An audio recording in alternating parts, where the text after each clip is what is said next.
नमस्कार दोस्तों, एनसीए उदयपुर के डिजिटल प्लेटफॉर्म पर आप सभी का हार्दिक स्वागत है। जैसा कि आप सभी को पता है, जेट 2023 के लिए काउंसलिंग की प्रक्रिया कल यानी कि 31 अगस्त 2023 से शुरू होने वाली है। जेट की काउंसलिंग में आपको क्या क्या डॉक्यूमेंट्स चाहिए, कौन कौन से कॉलेज आपको कैसे भरने हैं, किस क्रम में कॉलेज आपको भरने हैं, कितने गवर्नमेंट कॉलेज हैं राजस्थान के अंदर, कितनी उनमें गवर्नमेंट की सीटें हैं, normal as well as payment seat, उन सभी पर हम आज इस वीडियो में चर्चा करने वाले हैं। अगर आप हमारे चैनल पर नए हैं तो सबसे पहले आप हमारे चैनल को लाइक, शेयर और सब्सक्राइब कर लीजिए, ताकि एग्रीकल्चर से रिलेटेड कोई भी जानकारी, चाहे वो किसी भर्ती से संबंधित हो, चाहे वो आपके जेट सीयूईटी से रिलेटेड हो, उसका नोटिफिकेशन जो है वो आपको सबसे पहले पहुंच जाए। तो जेट 2023 की काउंसलिंग के बारे में हम बात करने वाले हैं। सबसे पहले जेट 2023 के लिए कौन से विद्यार्थी ऐसे हैं जो काउंसलिंग में भाग लेने के पात्र होंगे। तो जितने भी विद्यार्थियों ने एग्जाम दिया है वो सभी के जो स्कोर कार्ड आया हुआ है उस पर लिखा हुआ है कि you are eligible for counselling. Counselling के लिए आप सभी जिन्होंने एग्जाम दिया है वो एलिजिबल हैं, लेकिन इसका मतलब ये नहीं है कि आप सभी को कॉलेज मिलने वाला है गवर्नमेंट। हाँ, हम इस वीडियो में केवल और केवल गवर्नमेंट कॉलेज की ही बात करने वाले हैं। तो सबसे पहले हम बात कर लेते हैं कि आपकी जो काउंसलिंग की प्रक्रिया है वो तो 31 आपकी अगस्त से स्टार्ट होगी, जो कि 5 सितंबर 2023 तक चालू रहेगी। यानी कि जो काउंसलिंग के फॉर्म है, ऑप्शन फॉर्म, जिसमें आपको आपके कॉलेज का विकल्प चयन करना होगा, कौन कौन से कॉलेज आपको भरने हैं, आपको पेमेंट करना होगा। तो 5,000 रुपये का जो पेमेंट है वो आपको करना रहेगा। इन केस कि आपको कोई कॉलेज मिल जाता है तो ये जो काउंसलिंग की फीस है आपके कॉलेज की फीस के अंदर एडजस्ट हो जाएगी। अदरवाइज जो ये फीस है, आपको किसी प्रकार का कोई कॉलेज नहीं मिलता है तो आपकी ये फीस जो है वो रिफंड हो जाएगी सेम अकाउंट में। जिस अकाउंट से आप पेमेंट करोगे काउंसलिंग का, उसी अकाउंट में ये जो अमाउंट है आपका रिफंड हो जाएगा। तो आपको सबसे पहली बात तो ध्यान ये रखनी है कि आपको आपके स्वयं के अकाउंट से, आपके फादर, मदर, ब्रदर, सिस्टर, किसी भी जो आपका घर का सदस्य है उसी के अकाउंट से आपको पेमेंट करना है काउंसलिंग का, ताकि बाद में जब ये रिफंड वाला प्रोसेस हो, इन केस कि आपको कॉलेज नहीं मिलता है, आपके मार्क्स जो हैं जेट एग्जाम में 2023 में कम है तो आपको आपका ही अकाउंट नंबर देना है, ताकि बाद में रिफंड प्राप्त करने में आपको कोई किसी प्रकार की समस्या नहीं हो। 6 तारीख 5 तारीख तक आपके ऑप्शन फॉर्म भरे जाएंगे। 6 तारीख को आप कॉलेज जो है अप डाउन कर सकते हैं या एडिट कर सकते हैं, आपके फॉर्म को मॉडिफाई कर सकते हैं।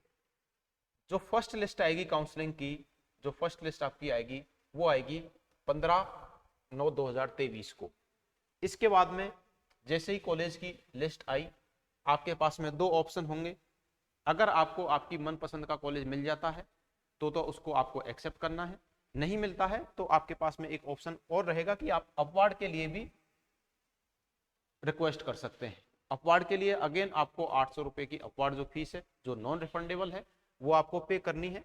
अपवार्ड का मतलब क्या होता है? अपवार्ड का मतलब ये होता है कि सर मान लीजिए मेरी लिस्ट में 10 कॉलेज भरे थे काउंसलिंग की, और मुझे एक से लगाकर मैंने क्रम वाइज, पहले पे मुझे ये चाहिए, दूसरे पे ये चाहिए, तीसरे पे ये चाहिए, जैसे पहले 5 आपने पांचों यूनिवर्सिटीज का चयन कर दिया, उसके बाद में आपने जो पुराने जो कॉलेज हैं उनका चयन कर दिया, और आपको मिला है 10 नंबर का कॉलेज, जो आपने 10वें नंबर पर डाला था वो आपको कॉलेज मिला है। अब लेकिन आपकी इच्छा है कि मेरे को 10 वाला कॉलेज नहीं चाहिए, मुझे 9वें नंबर, 8वें नंबर या इससे ऊपर कोई भी कॉलेज मिल जाए तो चलेगा। तो इस केस में आप जो है अपवार्ड के लिए रिक्वेस्ट कर सकते हो या अपवार्ड लगा सकते हो। अपवार्ड मूवमेंट के लिए हर अपवार्ड के लिए आपके 800 रुपए की फीस रहेगी, जो फिक्स है और नॉन रिफंडेबल है। वो किसी भी केस में, चाहे आपको कॉलेज आपका वापस चेंज हो या नहीं हो, वो किसी भी केस में आपको रिफंडेबल नहीं होगी। सेम फिर उसकी जो सेकंड लिस्ट आएगी वो 23/9/2023 को आएगी। यहां पर अगर अपवार्ड का कॉलेज मिल जाता है तो पहले जो आपको कॉलेज अलॉट हुआ था उसकी सीट आपके पास नहीं रहेगी, वो किसी दूसरे स्टूडेंट को चली जाएगी, और आपको जो नया कॉलेज हुआ है अलॉट, वो आपको या तो एक्सेप्ट करना पड़ेगा या फिर अगेन आप अपवार्ड लगा सकते हो। उसके लिए भी फिर लास्ट डेट 26/9 है, या तो आप एक्सेप्ट करिए या फिर आपके कॉलेज के अपवार्ड लगाइए। फिर जो थर्ड लिस्ट आएगी वो आएगी 30/9/23 को आएगी। सेम उसके लिए भी आप 3/10 यानी कि 3 अक्टूबर तक आप या तो कॉलेज एक्सेप्ट करें या फिर अपवार्ड के लिए लगवाएं। हाँ, थर्ड लिस्ट में जब थर्ड लिस्ट जब आ जाएगी फाइनली, यहाँ पर आपके पास में अपवार्ड का ऑप्शन नहीं होगा। फाइनल जो कॉलेज आए वही आपको एक्सेप्ट करने पड़ेंगे, या फिर एक्सेप्ट नहीं करते हैं तो आप दूसरी जो स्पोर्ट काउंसलिंग होगी, अगर सीटें खाली रहती हैं इस काउंसलिंग के बाद में, तो आप उसके लिए जो है स्पोर्ट काउंसलिंग में भी भाग ले सकते हो। तो ये आपका पूरा प्रोसेस रहेगा। मान लीजिए आपको कॉलेज मिल जाता है तो आपको 5 से 6 अगस्त के बीच में सुबह 9 बजे से और शाम को 5 बजे तक जो भी आपका कॉलेज मिलेगा उस कॉलेज में आपको रिपोर्टिंग करनी रहेगी। जो भी रिक्वायर्ड डॉक्यूमेंट्स हैं उनके साथ में ओरिजिनल डॉक्यूमेंट्स आपको चाहिए उस टाइम पे सारे। इसके बाद में अगर कोई सीटें खाली रहती हैं तो वो आपकी स्पोर्ट काउंसलिंग की जाएगी। ये पूरी प्रक्रिया होने के बाद में स्पोर्ट काउंसलिंग का भी वापस सेम रजिस्ट्रेशन होगा। तो ये आपकी काउंसलिंग की पूरी प्रोसेस रहेगी। अब हम बात कर लेते हैं कि सर हमें कॉलेज भरने हैं वो किस प्रकार से भरने हैं और क्या क्या सावधानियां रखनी है, जो काउंसलिंग का सबसे इंपॉर्टेंट पार्ट है। सबसे पहले हम बात कर लेते हैं कि राजस्थान के अंदर हमारे पास में टोटल 5 एग्रीकल्चर यूनिवर्सिटीज हैं। MPUAT Udaipur, Maharana Pratap university of agriculture and technology, आपके SK श्री कर्ण नरेंद्र जोबनेर विश्वविद्यालय है, फिर आपका SKRAU बीकानेर वाला है, आपके एग्रीकल्चर यूनिवर्सिटी जोधपुर और एग्रीकल्चर यूनिवर्सिटी कोटा। इन सभी यूनिवर्सिटीज को मिला के और इनके अंडर में जितने भी कॉलेज हैं, हम आगे इस वीडियो में सभी कॉलेजों की बात करने वाले हैं। लगभग क्या 4957 सीटें हैं at present according to JET 2023। JET 2023 के अंदर 4957 टोटल गवर्नमेंट की सीटें हैं, जिसमें पेमेंट सीट, नॉर्मल सीट सारी आ गई। ये टोटल गवर्नमेंट कॉलेजों की सीटें हैं। इसमें से नॉर्मल सीटें हैं आपकी 4200 गवर्नमेंट कॉलेज के अंदर, और जो पेमेंट वाली सीटें हैं वो हैं आपकी 757। 757 तो आपकी पेमेंट की सीटें हैं, नॉर्मल सीटें हैं 4200, 4200। ये टोटल सीटें हैं गवर्नमेंट राजस्थान के जो गवर्नमेंट कॉलेज हैं राजस्थान के अंदर उन सभी में। तो अब हम बात कर लेते हैं कि सर कॉलेज हमें कैसे भरने हैं। देखिए हम यहां पर सजेस्ट करते हैं ऐसे विद्यार्थी जिनके जेट एग्जाम 2023 के अंदर 148 से अबोव मार्क्स आए हैं, ऐसे विद्यार्थियों को काउंसलिंग करवानी चाहिए। उनके लिए चांसेस हैं कि उनको जो गवर्नमेंट कॉलेज हैं नए खुले हैं उनमें से कोई ना कोई कॉलेज मिल सकता है। हाँ, कैटेगरी वाइज थोड़ा सा ऊपर नीचे हो सकता है, क्योंकि कैटेगरी जैसे SC ST कैटेगरी या OBC जनरल में ज्यादा फर्क नहीं रहता, लेकिन SC ST में 5-10 नंबर का डिफरेंस आता है। तो 148 नंबर से ऊपर जितने भी विद्यार्थी हैं उनको काउंसलिंग करवानी चाहिए, उनको कॉलेज मिलने की संभावना है। हाँ, इससे ऊपर जितने होंगे, मान लीजिए किसी के 200 हैं, किसी के 260 हैं, किसी के 300 हैं, किसी के 350 से ऊपर हैं, तो ऐसे विद्यार्थियों को क्या करना है कि सबसे पहले आपके जो ऑप्शन फॉर्म है उसमें यूनिवर्सिटी कैंपस आपको भरने हैं चॉइस वाइज। मान लीजिए किसी विद्यार्थी की पहली पसंद है कि सर मुझे तो एग्रीकल्चर कॉलेज जोबनेर वाला चाहिए, मुझे तो Rajasthan college of agriculture Udaipur वाला पहली चॉइस पे चाहिए, तो वो चॉइस आपकी अलग अलग हो सकती है। आप आपकी अकॉर्डिंग चॉइस के हिसाब से आप भर सकते हो। लेकिन हमारा सजेशन जो है ये है कि आप पहले 5 यूनिवर्सिटीज का चयन कीजिए, जैसे कि MPUAT हो गया आपका, SKNAU हो गया, SKRAU हो गया, AU जोधपुर, AU कोटा। इस क्रम में आप यूनिवर्सिटीज को भरें, फिर उनके अंडर जितने भी कॉलेज आते हैं जो पहले काफी टाइम से चल रहे हैं उनको भरें, लास्ट में आप नए कॉलेज जितने ओपन हुए उनको भरें। हाँ, ऊपर नीचे करने से कोई ज्यादा फर्क नहीं पड़ेगा। आपने मान लीजिए आपके 148 या 150 नंबर है और ये कट ऑफ किसी भी गवर्नमेंट कॉलेज की अकॉर्डिंग टू आपकी कैटेगरी जाती है, तो आपको कॉलेज मिल जाएगा, चाहे आप ऊपर भरें चाहे नीचे भरें। प्रायोरिटी, कॉलेज की प्रायोरिटी जो है, चॉइस जो है वो उन स्टूडेंट्स के लिए है जिनके नंबर जो हैं या जिनकी रैंक अच्छी है, जिनको चाहिए कि सर मेरे मार्क्स अच्छे हैं, मुझे मेरी रैंक के हिसाब से कॉलेज में चाहूँ जो मिल सकता है, तो चॉइस उनके लिए, या उनके लिए हम कह सकते हैं कि चॉइस वहाँ पे वैलिड रहेगी, उनके लिए काम कर सकती है। जिनके मार्क्स कम है 148 150, तो उनको तो जो कॉलेज अलॉट होगा आप उसको लिस्ट में पहले नंबर पर डाल दीजिए चाहे लास्ट में डाल दीजिए, उनके लिए काम करेगा। हाँ, ऐसा नहीं करना है आपको। मान लीजिए कोई आपने प्राइवेट कॉलेज है या प्राइवेट यूनिवर्सिटी फर्स्ट नंबर पर डाल दी है और गवर्नमेंट कॉलेज डाल दिया है आपने नीचे, तो आपकी समस्या हो सकती है, क्योंकि प्राइवेट यूनिवर्सिटी या प्राइवेट कॉलेज की कट ऑफ तो आपके 50 नंबर होंगे तो भी मिल जाएगा।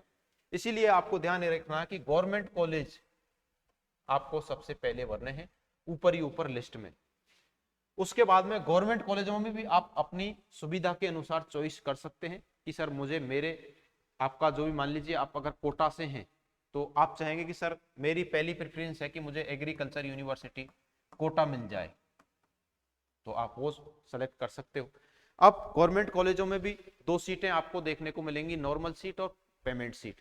नॉर्मल सीट जो यूनिवर्सिटी की डायरेक्ट सीटें होती हैं या कॉलेज की नॉर्मल सीटें होती है, जिसकी फीस नॉर्मल होती है, नॉमिनल फीस होती है।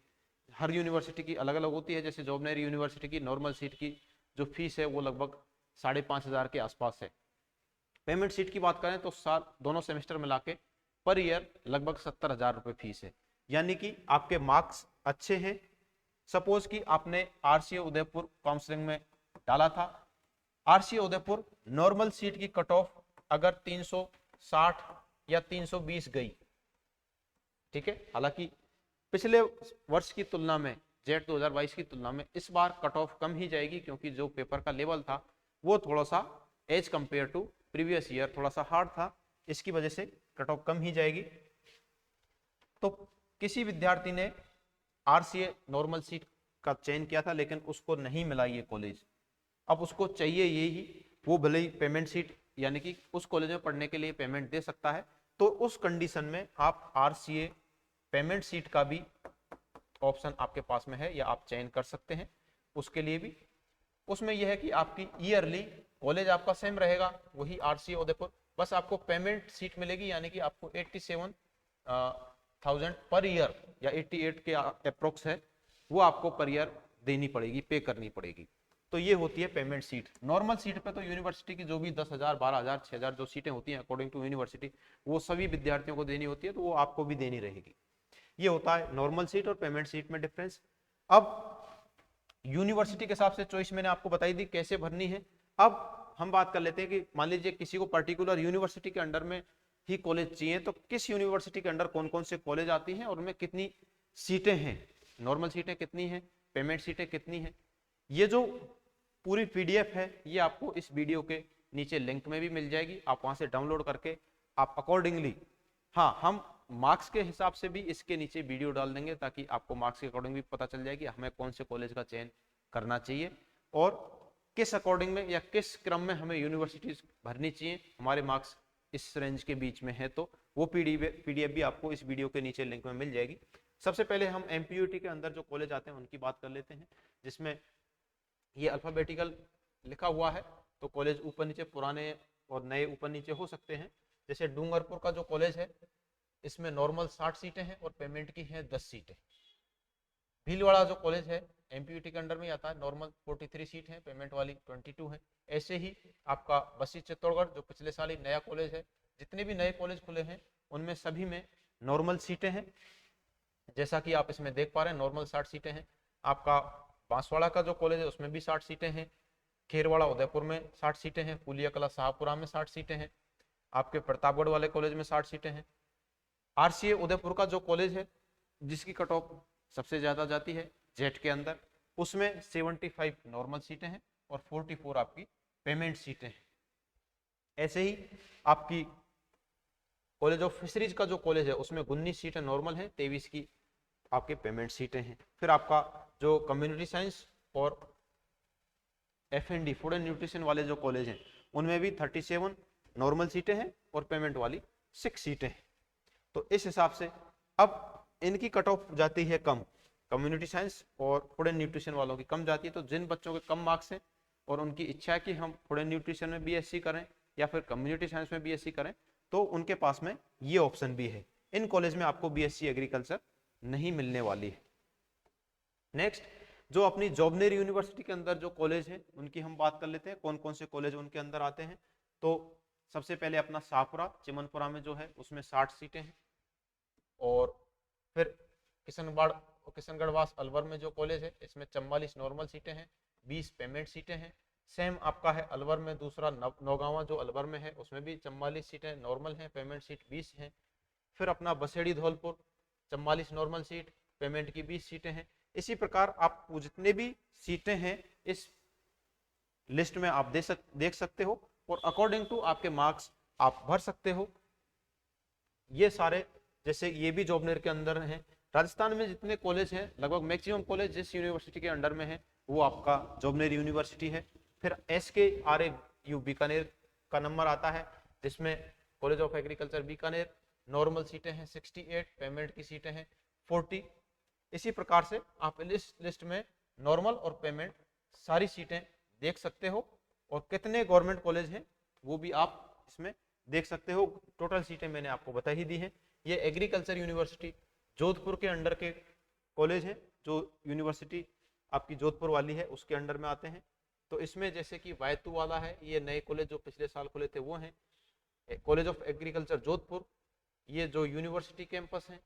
तो आपको बस काउंसलिंग करते समय ध्यान यही रखना है कि जो यूनिवर्सिटी कैंपस है उनकी चॉइस आपको 1 से और 10 के बीच में रखनी है। नॉर्मल सीट, पेमेंट सीट भी आप लेना चाहो तो पेमेंट सीट भी आप उसमें भर सकते हो। ये आपका क्रम रहना चाहिए। जैसे नागौर वाला कॉलेज है, ये पुराना कॉलेज है। अगर आपका चॉइस है कि सर मुझे जोधपुर में भर देता हूँ, लेकिन अगर जोधपुर नहीं मिले तो मैं नागौर वाला भी एक्सेप्ट कर सकता हूँ, तो इस क्रम में आप नागौर, सुमेरपुर ये भी भर सकते हो। फिर आपके बाड़मेर, डीरवाना, ये जो कॉलेज हैं, ये नए कॉलेज जो खुले हैं वो कॉलेज हैं जिनमें सभी में नॉर्मल सीटें हैं और 60 सीटें पेमेंट सीट किसी भी नए गवर्नमेंट कॉलेज में अभी तक नहीं है। फिर आता है जो एग्रीकल्चर यूनिवर्सिटी कोटा के अंदर में जो गवर्नमेंट कॉलेज हैं उनकी ये लिस्ट है। इसमें अगर आप भरते हैं तो सबसे पहले आपकी चॉइस जो होनी चाहिए एग्रीकल्चर यूनिवर्सिटी कोटा होनी चाहिए। फिर इसके बाद में जो पुराने कॉलेज हैं जैसे government agriculture college Sawai Madhopur हो गया। अगर आपको फॉरेस्ट्री और हॉर्टिकल्चर में BSc करनी है तो आप हॉर्टिकल्चर कॉलेज झालावाड़ भी आप सेलेक्ट कर सकते हैं, जिसमें 30 सीटें नॉर्मल, 25 सीटें पेमेंट की हैं दोनों ही कोर्स में, चाहे आप BSc हॉर्टिकल्चर लें या फिर BSc फॉरेस्ट्री लें। तो ये आपकी जितनी भी यूनिवर्सिटीज हैं उनकी बात हो गई। एक बार मैं फिर से आपको बता देता हूं। मान लीजिए आप काउंसलिंग में कॉलेजों का चयन करते हैं तो सबसे पहले आपकी 5 यूनिवर्सिटी होनी चाहिए, यूनिवर्सिटी कैंपस। ये उन विद्यार्थियों के लिए हैं जिनके मार्क्स अच्छे हैं, या आप यूं कह लो जिनके मार्क्स जो हैं 260 270 से अबव हैं, उनके लिए ये क्रम है। जिनके मार्क्स कम है, 150 हैं, 200 हैं, 200 से कम है, वो चाहे भर सकते हैं, उनके लिए भी कोई दिक्कत नहीं है, लेकिन उनके लिए चांसेस कम है इन यूनिवर्सिटीज के मिलने के। हाँ, अकॉर्डिंग टू कैटेगरी संभावना हो सकती है, तो आप कॉलेज भर सकते हैं। इसी क्रम में आप चाहे तो दोनों ही, जिनके मार्क्स ज्यादा हैं और जिनके मार्क्स कम है वो भर सकते हैं। यहाँ पर आप सबसे पहले 5 यूनिवर्सिटी का कैंपस चयन कर लें। फिर नॉर्मल सीट पर आपको सारी ही नॉर्मल सीटें भरनी है। फिर आपको लगता है कि सर मैं agriculture university Kota, agriculture university Jodhpur की पेमेंट सीटें भी लेना चाहता हूं, तो उसके बाद में आपको पेमेंट सीटें इनकी सेलेक्ट करनी चाहिए। हाँ, आपको लगता है कि सर नहीं, मैं इससे पहले बाकी के जो बचे गवर्नमेंट कॉलेज हैं मेरे को पेमेंट सीट नहीं चाहिए, उससे पहले अगर मुझे कोई गवर्नमेंट कॉलेज, नए कॉलेज या जो पुराने गवर्नमेंट कॉलेज हैं उनमें से मिल जाता है तो मेरी प्रायोरिटी पहले वो रहेगी। तो फिर आप यहाँ पर यूनिवर्सिटी कैंपस के बाद में जितनी भी नॉर्मल सीटें हैं वो भर सकते हैं। जैसे आपका गवर्नमेंट एग्रीकल्चर कॉलेज सुमेरपुर हो गया, आपका भीलवाड़ा का सुवाना भीलवाड़ा का हो गया, आपके नागौर का हो गया, सवाई माधोपुर का हो गया, ये कॉलेज आप चयन कर सकते हो। उसके बाद जितने नए कॉलेज हैं गवर्नमेंट सीट की उनकी नॉर्मल सीट वो आप भर सकते हैं। फिर आप चाहो तो पेमेंट सीट की तरफ मूव कर सकते हैं। इस क्रम में जो है आपको कॉलेज भरना चाहिए।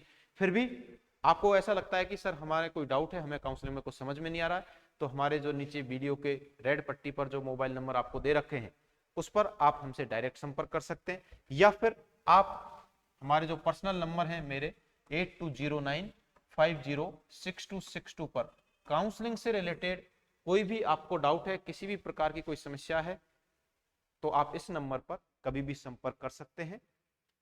अधिक जानकारी के लिए जो आपको सारी डिटेल्स हैं वो मैंने नंबर यहाँ पर लिख ही दिया है, इस पर आप फोन करके पूछ सकते हैं। डॉक्यूमेंट्स क्या क्या चाहिए, तो काउंसलिंग में हाल फिलहाल आपके लिए 10th 12th, आपका कास्ट, डोमिसाइल, और हो सकता है कि अंगूठा का निशान जो है वो भी आपसे इसमें अपलोड करने के लिए कहेंगे। मेजर जो डॉक्यूमेंट्स हैं वो जब कल काउंसलिंग की प्रक्रिया स्टार्ट हो जाएगी विधिवत रूप से, तो हम किसी भी एक स्टूडेंट का काउंसलिंग फॉर्म आपको भर के भी बताएंगे, ताकि किसी भी प्रकार की कोई गलती आपसे इसमें नहीं हो। याद रखिएगा, गलती आपको नहीं करनी है। कोई चीज आपको नहीं समझ में आती है तो आप बेझिझक इन नंबर पर कॉल करके पूछ सकते हैं। गलती आपने कर दी, मान लीजिए आपने किसी, जैसे कि अभी आपके एक पुलिस और डिफेंस वालों के लिए भी चल रहा है, अलग से जो सीटें अलॉट की है, मान लीजिए किसी के फादर पुलिस में है ना, किसी के फादर आर्मी में है, तो वो डिपेंडेंट सर्टिफिकेट, इसका फॉर्मेट आपके जेट AUJ 2023 पर दे रखा है, वहां से डाउनलोड करके आपके संबंधित जिला मुख्यालय से, या जो भी किसी के पास, मान लीजिए किसी के पिताजी पुलिस में हैं, तो वो पुलिस मुख्यालय से सील लगवाकर उसको ले आए, वो भी आपको अपलोड करना रहेगा काउंसलिंग के उसमें फॉर्म में। तो इन चीज़ों का आप विशेष ध्यान रखें। किसी के अगर फिजिकल डिसेबिलिटी है या स्पेशली एबल्ड है, उनके लिए भी उनके जो सर्टिफिकेट है वो उनको अपलोड करना रहेगा। तो इन चीज़ों को आप ध्यान रखें। किसी के पास में स्पोर्ट पर्सन है, स्पोर्ट का कोटा है, वो भी आपको अपलोड करना है। तो ये सर्टिफिकेट आपको सही से अपलोड करने हैं। और काउंसलिंग का फॉर्म भरते समय आपको बहुत ही सावधानी रखने की जरूरत है। मान लीजिए आपसे कोई मिस्टेक हो जाती है तो आप उसको 6 तारीख तक उसको क्या करेक्शन कर सकते हैं, इसलिए फॉर्म भर के एक बार चेक कर लें। और जो भी आपके टीचर हैं उनको आप एक बार दिखा दें, ताकि कोई इसमें ऊपर नीचे या कोई गड़बड़ रहती है तो आप उसको समय रहते ठीक कर सकते हैं। ठीक है। और कुछ कॉलेज डेयरी वाले भी हैं, जिसकी हम एक अलग से वीडियो, डेयरी जो PCM वाले विद्यार्थी हैं उनके लिए अलग से एक वीडियो बना के डाल देंगे, ताकि डेयरी वाले कॉलेज, डेयरी इंजीनियरिंग कॉलेज जो भी हैं, बीटेक जिसमें फूड टेक्नोलॉजी, डेयरी टेक्नोलॉजी होती है, उनके लिए भी अलग से एक वीडियो आपको कंप्लीट मिल जाएगा। इसके बाद में बहुत सारे विद्यार्थी ऐसे ही हैं कि सर हमारे तो 100 नंबर ही आए इस बार, या फिर हमारे तो 90 नंबर ही आए जेट में, क्या हमें काउंसलिंग करवानी चाहिए, या फिर हमें वापस से एक साल और तैयारी करनी चाहिए, या फिर हम किसी प्राइवेट कॉलेज से BSc करें, हमें क्या करना चाहिए। तो ऐसे विद्यार्थियों को मेरी सिर्फ एक ही सलाह है कि आपको लगता है कि सर इस बार मैंने एग्जाम दिया लेकिन मैंने पूरे मन से नहीं दिया, या फिर मैंने पढ़ाई नहीं की, या फिर मुझे 12th के एग्जाम कंप्लीट हुए उसके बाद में मुझे कम समय मिला, तो मेरी आपको यही सलाह है, आपके अंदर अगर पोटेंशियल है और आप मेहनत कर सकते हो तो आपको वापस एक साल और ड्रॉप लेना चाहिए किसी प्राइवेट कॉलेज में एडमिशन लेने के बजाय। प्राइवेट कॉलेज में आपकी फीस भी जाएगी, आपको जो क्वालिटी एजुकेशन है वो नहीं मिल पाएगी। इसीलिए आपको वापस एक साल और तैयारी करनी चाहिए, क्योंकि अब आपका अगस्त चला गया, सितंबर आपका पूरा काउंसलिंग में चला जाएगा, अक्टूबर से लगभग आपका सेमेस्टर स्टार्ट होगा। तो वही साल, यानी कि आप ज़्यादा पीछे नहीं रहेंगे इनसे, आप एक सेमेस्टर का डिफरेंस आएगा मैक्सिमम। तो सबसे बेटर यही है कि आप वापस से तैयारी करें। अच्छे से तैयारी करने के लिए हमारे यहाँ पर 1 सितंबर से नए बैच स्टार्ट हो रहे हैं, जेट और CUET दोनों के अलग अलग, हिंदी मीडियम और इंग्लिश मीडियम। आप चाहें तो हमारे यहाँ पर ज्वाइन कर सकते हैं। रिजल्ट मुझे बताने की जरूरत नहीं है, हर साल जेट के अंदर टॉप 100, टॉप 30, टॉप 50 और टॉप 10 में से मैक्सिमम जो स्टूडेंट हैं वो हमारे यहाँ से होते हैं, नेशनल करियर एकेडमी उदयपुर से। हाँ, आप नंबर ऑफ स्टूडेंट्स पर मत जाइए। हमारे यहाँ पर प्रतिशत सिलेक्शन जो होते हैं, परसेंटेज सिलेक्शन, वो राजस्थान में मैक्सिमम होते हैं। ये जो NCA से पढ़ के गए हैं वो सभी बच्चे जानते हैं, लेकिन ऐसे बच्चे जो इस वीडियो को पहली बार देख रहे हैं वो सभी एडमिशन लेने से पहले हमारे यहाँ पर आ सकते हैं, पधार सकते हैं, वो डेमो लेके देख सकते हैं कि हमारे यहाँ पर फैकल्टी कैसी है, किस तरीके का माहौल है, वातावरण कैसा है पढ़ाई का। उसके बाद आप डिसीजन लें। किसी इंस्टीट्यूट का मैं जस्ट एग्जांपल के लिए आपको बता रहा हूँ कि किसी इंस्टीट्यूट में 2000 बच्चे हैं या 3000 स्टूडेंट्स हैं जो जेट की तैयारी कर रहे हैं, और उन 3000 में से अगर वहां से 250 का सिलेक्शन हो जाता है राजस्थान के अंदर जेट के अंदर, ठीक है, तो कोई बड़ी बात नहीं होती है, क्योंकि 3000 के अंदर 250 मेधावी स्टूडेंट होते हैं जो सेल्फ स्टडी भी करते हैं। अगर उनको NCERT की बुक दे दी जाए और NCERT की बुक सेल्फ पढ़ते हैं, थोड़ा सा उनको ऑनलाइन कोर्स या कहीं से गाइडलाइन मिल जाती है, तो 250 स्टूडेंट 3000 में से आराम से रिजल्ट दे सकते हैं, कोई बड़ी बात नहीं। लेकिन हमारे यहाँ पर मैक्सिमम 400 350 स्टूडेंट होते हैं, और अलग अलग बैच में हर स्टूडेंट पर फोकस रहता है। एक बैच में मैक्सिमम 70 स्टूडेंट रहते हैं, तो टीचर को पता रहता है कि 70 स्टूडेंट में से किस स्टूडेंट को कितना आता है, किस स्टूडेंट में क्या कमी है। हर बच्चे पर फोकस रहता है। हर संडे आपकी टेस्ट सीरीज चलती है, ऐसी क्लासें नहीं है कि आप 300 की एक क्लास में बैठे हैं, पीछे बच्चा क्या कर रहा है टीचर को भी नहीं पता, पीछे आगे टीचर क्या पढ़ा रहा है बच्चे को भी कुछ समझ में नहीं आ रहा। तो ऐसी जगह जाने से अच्छा है कि आप हमारे यहाँ पर आइए, 2 दिन का फ्री डेमो लीजिए, फिर आपको लगता है कि हाँ वास्तव में ही एनसीएस संस्थान क्वालिटी एजुकेशन के क्षेत्र में अच्छा काम कर रहा है, तो आप हमारे यहाँ पर एडमिशन लें। हमारे यहाँ पर स्टार्टिंग में कोई आपसे पहले फीस जमा नहीं करवाई जाती है, आप पहले पढ़ के देखें, आपको अच्छा लगता है तो ही एडमिशन लें। सेम कृषि पर्यवेक्षक के लिए भी हमारे यहाँ पर 1 सितंबर से बैच स्टार्ट होंगे, तो आप चाहें तो एग्रीकल्चर सुपरवाइजर का बैच भी हमारे यहाँ पर ज्वाइन कर सकते हैं। जेट, सीयूईटी, एग्रीकल्चर सुपरवाइजर, तीनों ही बैच में आपको जो भी स्टडी मटेरियल है वो सब यहीं से मिलने वाला है। चैप्टर वाइज आपके टेस्ट सीरीज, हर संडे टेस्ट होगा जो आपको ऑनलाइन और ऑफलाइन दोनों ही मोड में मिलने वाला है। दो विद्यार्थी ऑनलाइन देना चाहें ऑनलाइन भी मिल जाएगा, ऑफलाइन भी मिल जाएगा। और पीडीएफ नोट्स और ऑनलाइन कोर्स आप किसी भी बैच में एडमिशन लें, एग्रीकल्चर सुपरवाइजर, जेट, सीयूईटी सबके साथ में आपको निःशुल्क मिलने वाला है। तो लाइव फ्रॉम क्लासरूम, वो भी रिकॉर्डेड नहीं मिलेगा, वो भी आपको लाइव फ्रॉम क्लासरूम। मान लीजिए कोई क्लास आपकी सेम डे की मिस हो जाती है किसी कारणवश, या आपको कोई ऐसी इमरजेंसी आ गई, आपको गांव घर पर जाना पड़ा, तो आप वो जो क्लास है लाइव भी ले सकते हो अपने घर से बैठे हुए। ये भी हमारे यहाँ पर सुविधा है। तो आप चाहें तो हमारे संस्थान को एक बार ज्वाइन कर सकते हैं। किसी भी संस्थान में प्रवेश लेने से पहले मेरी आपको एक सलाह है कि एक बार आप NCA Udaipur, national career academy Udaipur जरूर पधारें। और हमारे यहाँ का जो वातावरण है, हॉस्टल, क्लासरूम प्लस लाइब्रेरी सुविधा भी हमारे यहाँ पर उपलब्ध है। आप क्लास के बाद में लाइब्रेरी सुविधा में, लाइब्रेरी जो निःशुल्क है आपके लिए, वहाँ पर भी बैठकर आप पढ़ सकते हैं, जहाँ वहाँ पर भी आपको डाउट क्लासेस वगैरह सारा पूरा सिस्टमेटिक तरीके से मिलेगा। तो आप जरूर पधारें नेशनल कैरियर एकेडमी उदयपुर में, आपका स्वागत है। और काउंसलिंग से रिलेटेड आपको और भी कोई समस्या है तो आप हमारे इस वीडियो के नीचे कमेंट करके हमें बता दीजिएगा, उसका सॉल्यूशन जैसे ही होगा हम आपको बता देंगे, या फिर मैंने आपको जो नंबर दिया है डायरेक्ट आप उस पर कॉल कर सकते हैं। मिलते हैं आपसे अगली किसी वीडियो में, तब तक के लिए शुभ रात्रि।